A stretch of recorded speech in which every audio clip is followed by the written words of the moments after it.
In today's video, we're counting down 10 people who ignored every warning, walked straight toward some of the world's deadliest animals, and didn't make it out the same. From a tourist who mocked her guide moments before a crocodile struck, to a hiker who laughed off rangers and wandered into grizzly territory. But first, in South Africa, one woman's obsession for the perfect photo brought her within inches of a ruthless predator with nowhere to escape. The woman who argued with her ranger and fell into a lion. The safari vehicle had stopped at a safe distance, and every guest was quietly photographing from their seats. Diane Relford was not photographing quietly. She was complaining. She was 49, an insurance claims supervisor from San Diego. And by the time the vehicle stopped in South Africa's Limpopo province that afternoon in June 2015, she had already spent 2 confrontations proving to the group that she knew better than the guide. Head Ranger Willem explained that approaching any closer would put the group in danger. Diane told him he was being overcautious and padding tour time to avoid actual work. One lioness had slipped away from the pride and moved into tall grass to the vehicle's right, low and quiet, tracking something in the brush. Willem saw it. He told everyone to stay absolutely still. Diane stood up. She raised her camera above the side rail to clear the frame. Willem ordered her to sit. She waved him off without turning around. The lioness's head snapped toward the movement. 3 seconds of nothing. Then she broke into a sprint. Willem hit the engine and reversed, but Diane lost her balance as the vehicle lurched. She went over the rail and hit packed dirt a few feet from the wheels. The lioness adjusted her line without slowing and struck Diane's upper body with full weight, driving her onto her back. Jaws closed around her throat. African lionesses kill through suffocation, jaws on the windpipe, held until the airway collapses and blood flow to the brain stops. Diane's hands came up. They made no difference. Her legs moved briefly, then went still. The lioness held the grip for over a minute after that. Willem drove the vehicle directly at the animal, honking. The lioness released and retreated into the grass.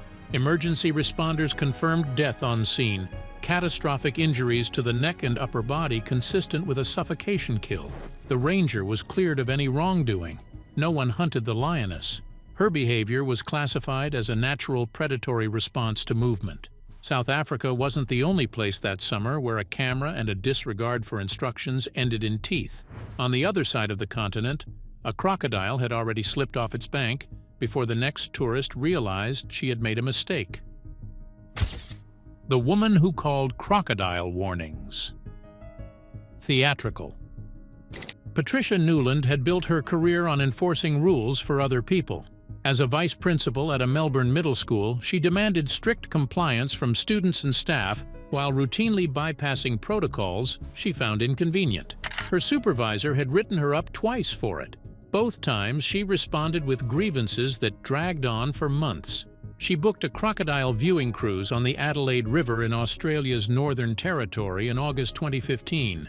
Before the boat left the dock, the operator, a local named Mick, ran the mandatory safety briefing. Remain seated and keep all body parts away from the water, no exceptions. The Adelaide River holds one of the highest concentrations of saltwater crocodiles in the world. Patricia challenged him immediately. She asked whether the warnings were legally required or simply theatrical. When Mick told her multiple fatalities had occurred in territorial waters, she called it exaggerated local folklore. 20 minutes into the cruise, the boat stopped near a large crocodile basking on a muddy bank. Guests photographed from their seats. Patricia stood, moved to the stern, leaned over the low rail, and extended her camera toward the water. Mick ordered her to sit. She ignored him. The crocodile had already slipped into the water. Mick had noticed. He was maneuvering the vessel away when the water at the stern erupted. The animal launched vertically and closed its jaws around Patricia's right forearm. A saltwater crocodile's bite generates approximately 3,700 pounds per square inch, the highest of any living animal. Her forearm fractured on contact. The animal's weight pulled her over the rail and into the water head first. Then it rolled. The death roll is a feeding mechanism. The crocodile spins violently, tearing flesh from the prey and disorienting it at the same time. Patricia was dragged through murky water in violent rotation, blood spreading as the motion destroyed her shoulder and upper arm. She surfaced briefly, face down. The crocodile repositioned and pulled her toward deeper water. Mick radioed emergency services immediately. A 3-day search found her remains cached under a submerged log system downstream. The cause of death was drowning and massive blood loss. The tour operator was cleared. Investigators noted that Patricia had received multiple direct warnings and deliberately violated each of them. A crocodile in water is almost impossible to stop once it has committed. The next animal on this list does not need water to reach you. It weighs up to 4,000 pounds and can close the ground faster than most people can process what is happening. The woman who waded into a hippo's territory before sunrise. The camp on the shores of Lake Victoria had printed warnings in every tent. Hippos moved through the grounds at night. Guests were to stay away from the water's edge at all times and never walk to the shore alone. On her first evening, camp manager Grace personally briefed Brenda Luckman. Brenda interrupted twice to ask when breakfast would be served. She was 52, a real estate agent from Phoenix who had spent 30 years operating on the assumption that her judgment outweighed posted instructions. Her adult children had declined the trip. On her second morning, October 9, 2016, she woke before dawn to photograph the sunrise and walked alone to the water. A groundskeeper spotted her and called out. She waved him off and kept walking, wading in about 15 feet from shore.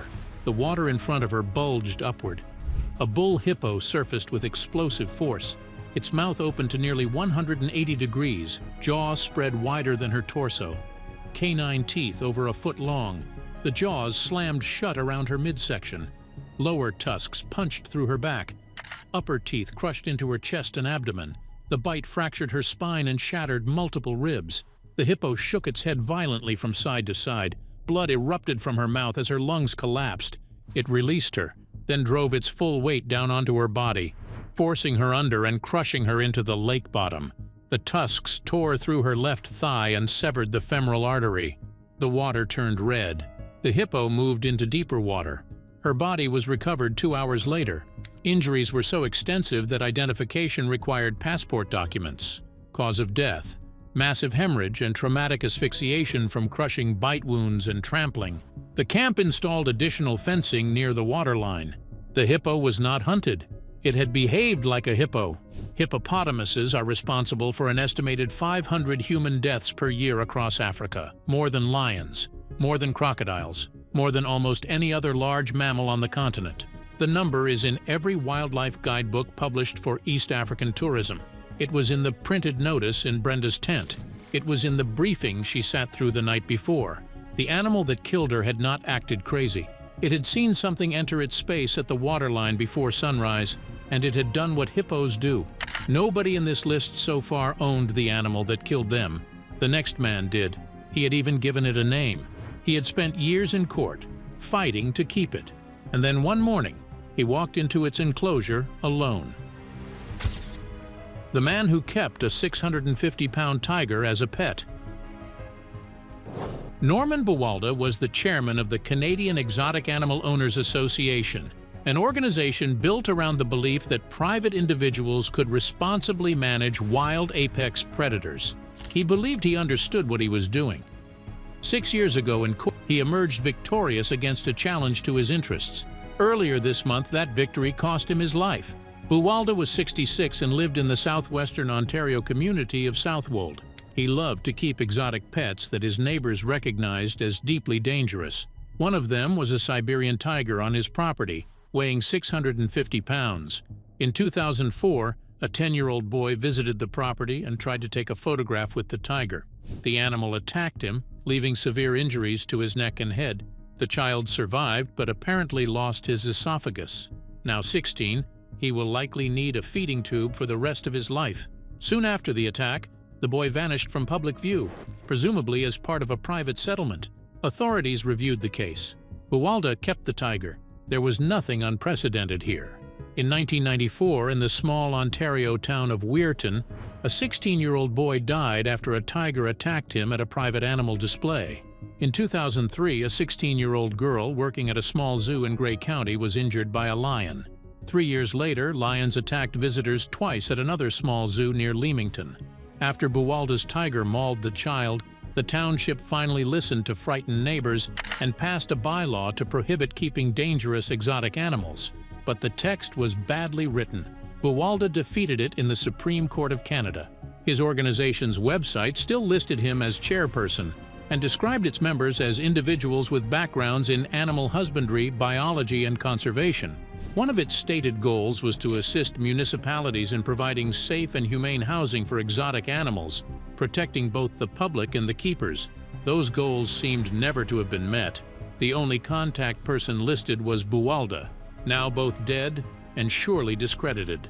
In January 2010, he walked into the tiger's enclosure alone to feed it. No protective barrier, no secondary handler, just the man and the 650-pound animal he had spent years in court insisting he could manage. A family member found his body inside the cage. Siberian tigers are the largest cat species on Earth.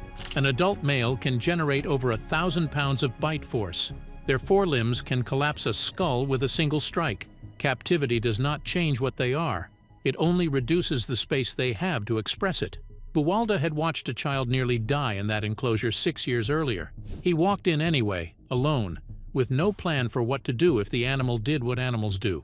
The tiger was put down after the attack. Buwalda's case became a reference point in every debate about exotic animal ownership in Canada that followed. The next case involves a different kind of certainty. Not a man who owned the animal, but a tourist who climbed out of a vehicle toward a herd of elephants while his own fiancée screamed at him from inside the car. The tourist who stepped out toward a breeding herd. Pilanesberg National Park is South Africa's fourth largest game reserve, home to more than 7,000 animals. Every guest driving through the park signs a document confirming they understand one rule above all others: do not leave your vehicle.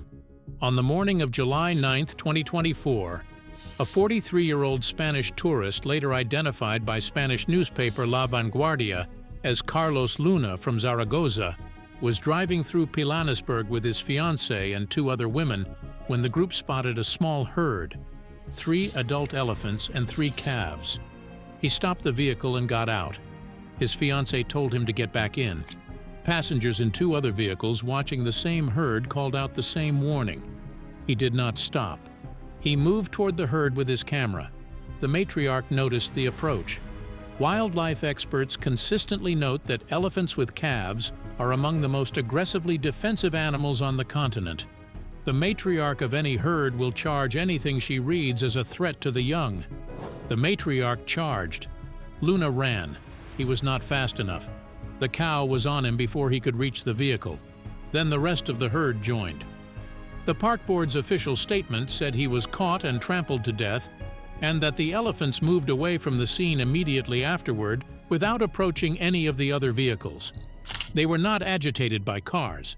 They were agitated by a man on foot moving toward their calves. No elephants were euthanized. The conservation officer's statement noted that visitors were told in writing and verbally not to leave their vehicles. The fiancée, who stayed in the car, was unharmed.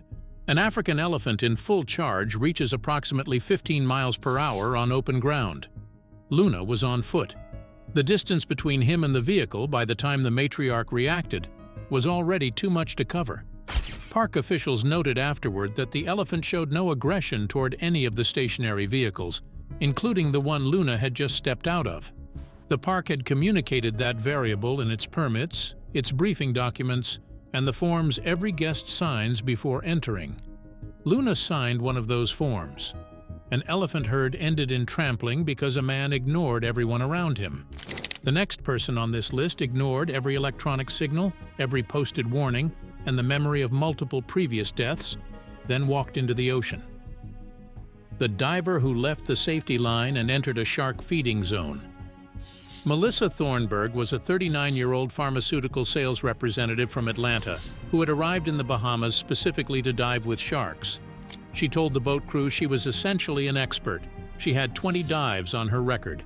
Her open water certification was 5 years old. The operator ran controlled Caribbean reef shark feeding experiences, a legal practice in Bahamian waters. Before entering the water, dive master Kesha explained the layout clearly. Sharks would be attracted to a secured bait crate, divers would remain in a marked observation area behind weighted ropes, and under no circumstances was anyone to approach the crate or leave the line during an active feed.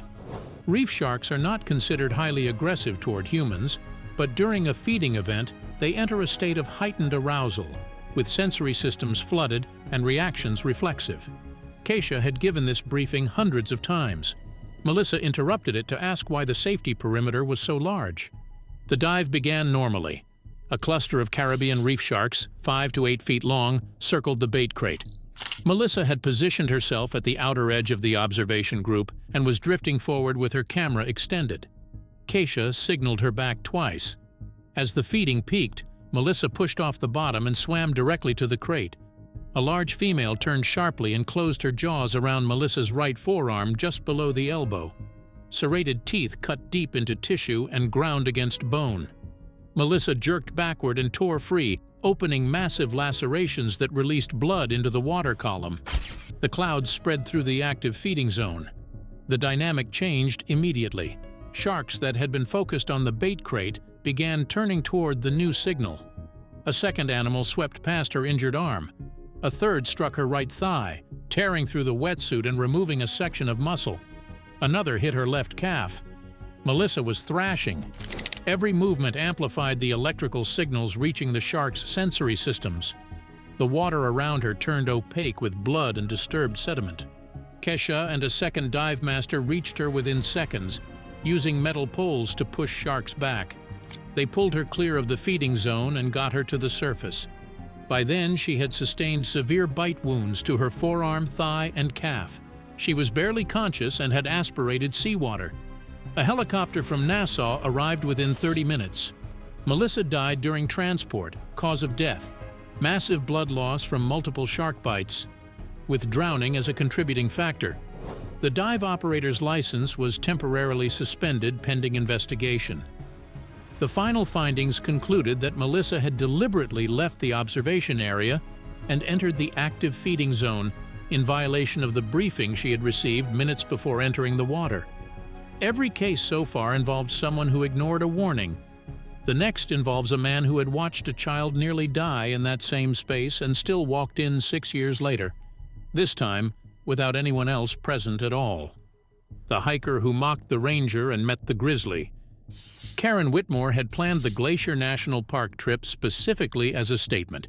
She was 47, a dental office manager from suburban Denver who had posted extensively on social media in the weeks before the trip, mocking national park regulations and calling the risk of bear encounters statistically negligible. She bought bear spray at a sporting goods store and never practiced using it. At the trailhead on July 28, 2017, a park ranger conducting routine hiker contacts told her directly. A sow grizzly with 2 cubs had been sighted repeatedly along the trail she intended to hike. He recommended an alternate route or waiting for a larger group. Karen accused him of trying to control where people could walk on public land. She set off alone. She declined the offered bear safety pamphlet. 2 separate hiking parties passed her going the opposite direction, both warning her about fresh bear signs ahead. She acknowledged neither and continued. 3 miles from the trailhead, the trail narrowed around a dense thicket of willows. Karen was checking the GPS on her phone when she rounded a curve and found herself less than 40 feet from the sow and 2 yearling cubs. The sow was upright, testing the air. The cubs were in the brush behind her. The sow dropped to all fours and charged without a bluff. Karen turned to run, the worst possible response, and managed 3 strides before the bear overtook her. The impact drove her face first into the rocky trail. Her nose and several teeth were destroyed on contact with the ground. Before she could rise, the sow was on top of her.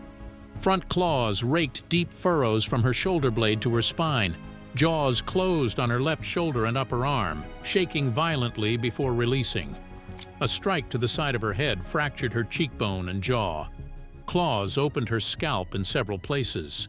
The sow bit into her upper back with enough force to crack ribs, shook her head, and released it. The attack lasted less than 30 seconds. When Karen stopped moving and screaming, the sow stepped back, stood over her briefly, then moved toward her cubs and disappeared into the timber. A hiking party found her that morning. Rangers reached the scene by helicopter. Karen was pronounced dead on site. The injuries were consistent with a defensive grizzly attack following sudden close contact. The ranger had told her, The hiking parties had told her. The fresh bear sign on the trail ahead had told her. None of it reached her. The next case on this list involves someone who received those same warnings and then waded in anyway to get the sunrise photograph. The hippo that swallowed a canoe. Roland Cherry was 63, a British company director from Warwickshire on a 5-week camping safari through southern Africa with his wife Shirley. By June 2024, they had already driven through the national parks of Botswana up to Victoria Falls. They were 4 days into the second leg of the trip, a guided river safari on the Kafue River in Zambia, when the hippo hit the canoe. The group had been warned about hippo activity along that stretch. The briefing covered what to do if a hippo surfaced near the boats. Paddle to the bank, stay calm, and do not slap the water. Roland and Shirley were in a standard canoe, low-sided, sitting just above the waterline. A female hippo was nearby with a hidden calf. Nobody knew she was there until she moved. On June 25th, the hippo struck their canoe from underneath and lifted it out of the water. The impact, Roland later told the BBC, was like a car crash. The canoe reared up and both of them were thrown into the water. Shirley, who had been in the front, managed to swim to the riverbank. Roland's shoulder dislocated when the hull hit him. He could not swim. He was in the water, unable to move one arm, in a river with an agitated hippo protecting a calf. Then the animal grabbed him. She clamped her jaws around his legs and dragged him to the bottom. Roland later told ITV that as he went under, he thought his time was up. At the bottom, the hippo released him. His life jacket floated him back to the surface. He took a big gulp of air. Then she came back for a second bite.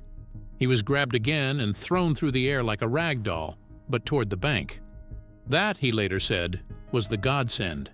Nurses at the hospital where he was later treated said that was the only reason he survived. They had never met a survivor of a hippo attack. Most are fatal. Roland bum-shuffled to safety. Friendly hands pulled him out. He sustained a 25-centimeter wound, 10 inches across his abdomen, a torn thigh, and a dislocated shoulder. He remembered looking down at his legs, thinking, "That's not good." There were bits of flesh sticking out of his torn shorts and blood over his abdomen. He was rushed to Mtendere Mission Hospital in Chirundu. The staff there did not ask for insurance details. They assessed the hippo's damage and whisked him into the theater to clean his wounds. He credits them with saving his life. If they had not acted so promptly, he later said, sepsis would have set in and could have proved fatal. After hours of wrangling with his insurance company, he was airlifted to Mill Park Hospital in Johannesburg for 6 further operations. Surgeons told him that if the wounds had been slightly deeper, he would have bled out before anyone reached him. Roland Cherry survived. He later said he held no ill will toward the animal. He was conscious they were in its territory, though he admitted he was not very fond of what the hippo did to him.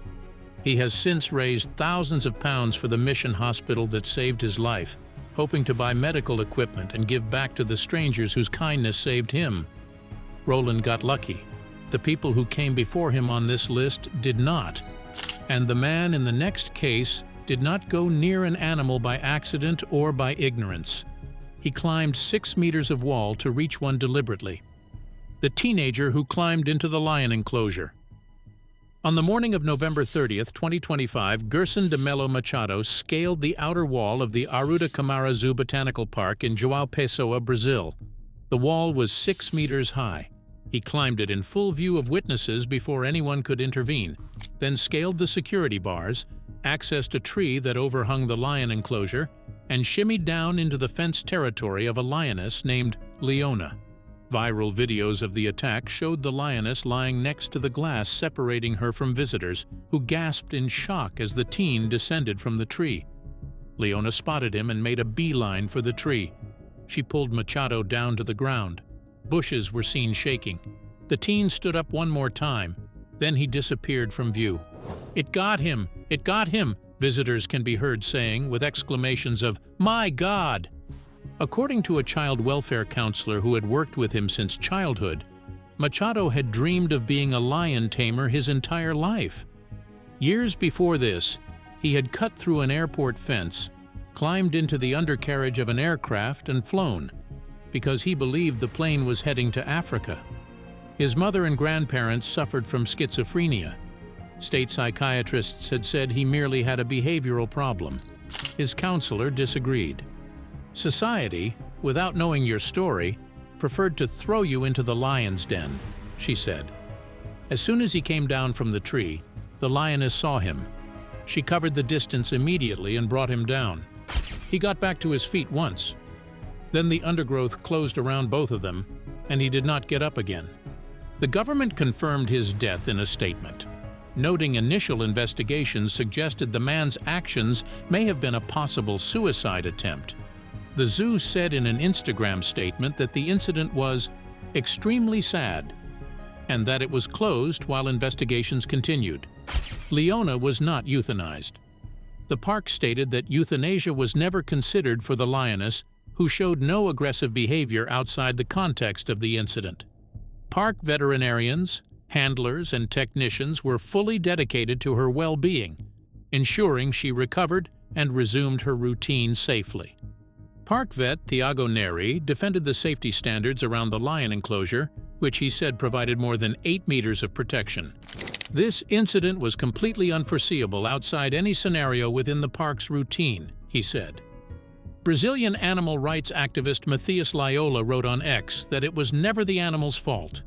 This was the second lion-related fatality at a zoo worldwide in less than 3 months.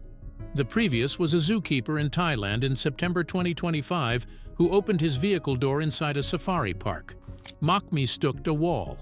The man in the final case fell into a zoo enclosure when he looked at a 15-foot saltwater crocodile and mistook it for a statue. The man who thought the crocodile was a statue. On April 28, 2025, a man visiting the Cabug Mangrove Park and Wetland Zoo near Zamboanga, Sibugay in the Philippines climbed over the barrier wall surrounding Lale, a 15-foot saltwater crocodile. He waded through the shallow pool of the enclosure and positioned himself for a photograph. When police spoke to him afterward, he told them that Lale had not been moving, and he had become convinced the animal was a statue. Bystanders screamed at him as he approached. He did not stop. When he raised his phone, Lale shifted.